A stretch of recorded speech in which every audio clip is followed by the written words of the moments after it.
Alors c'est Kouk Abjalal, je suis le directeur de stratégie au niveau de BMCE Capital, qui est la banque d'affaires du groupe BMCE Bank of Africa.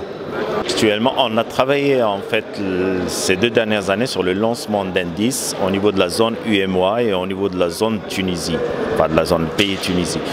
Alors l'objectif aujourd'hui, c'était de venir partager avec les différents investisseurs ce travail qui a été fait sur l'indice.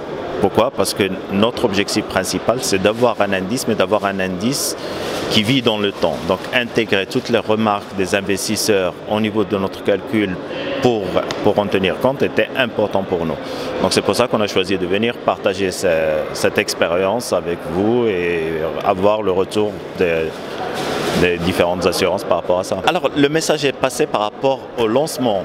Ce qu'il faut savoir, c'est que lorsqu'on a fait le même travail à Dakar, il y a à peu près 2 mois, on a fait une présentation qui a duré 1h30 et on a fait une séance de travail le lendemain avec la partie technique parce qu'il y a la présentation du directeur, etc.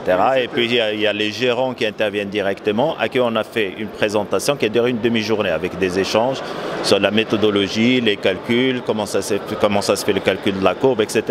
Donc effectivement sur une demi-heure, on ne peut pas rentrer dans la partie technique, mais cette présentation va être faite à la Côte d'Ivoire dans maximum 1 mois et ça va suivre exactement le même raisonnement, c'est-à-dire une présentation d'1h30 plus une demi-journée de travail sur la partie technique.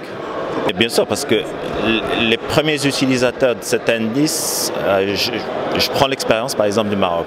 L'expérience du Maroc, c'est qu'il y a beaucoup d'assurances qui délèguent la gestion à des OPCVM.